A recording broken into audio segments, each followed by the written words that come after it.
कहा जाता है गरजने वाले कभी बरसते नहीं, लेकिन आज तो कुछ उल्टा ही हो गया।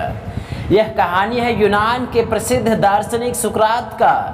कहा जाता है वह बड़ा धैर्यशाली व्यक्ति था, किंतु उनकी पत्नी उसके ठीक विपरीत थी। एक बार की घटना है, जब देखो किताब लिए बैठे हैं, जब देखो किताब लिए बैठे हैं। ऊंचे स्वर में उसकी पत्नी चिल्लाते हुए बोल रही थी, मेरे तो कर्म फूट गए, किसी बात की चिंता भी है तुम्हें?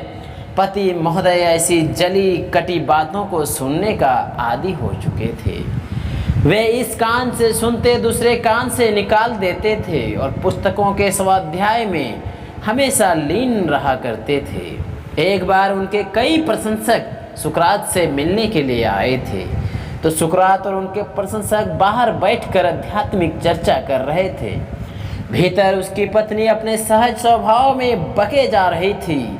आग लगे इन किताबों में, घर से तो कोई मतलब ही नहीं रहा। घर में जलाने के लिए सूखी लकड़ी तक नहीं है। क्या तुम्हारे हाथ पैर काट कर जलाऊं चूल्हे में? इस तरह की बके जा रही थी। बाहर सुकरात के प्रशंसक सुन रहे थे उसकी इस तरह की अभद्र भाषा। एक प्रशंसक बोल उठे, आप कैसे सुन लेते हैं यह सब? ऐसी औरत को तो ठोकर मारकर घर से निकाल देना चाहिए। उनका एक भक्त शिष्य बोल बैठे।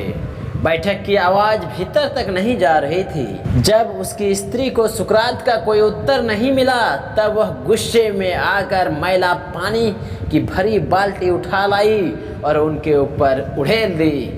भौचक्के से सभी आगंतुक, सभी प्रशंसक देखते रह गए। सुकरात हंसते हुए बोले, आज तक सुना था कि जो बादल गरजते हैं वे बरसते नहीं, लेकिन आज तो गरजने वाले भी बरस पड़े। ऐसी सहनशीलता न देखी न सुनी, सभी के मन में बहुत गहरा प्रभाव पड़ा। इस घटना और क्रूर कुटिल कर्कश तो स्तब्ध अवाक हो गई।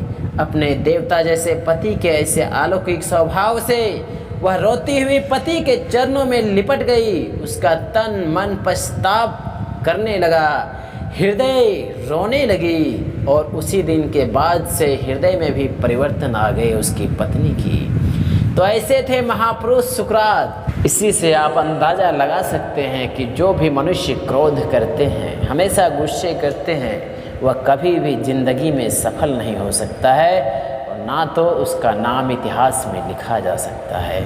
इसलिए धैर्य बना के रखें ताकि ज़िंदगी सफल हो।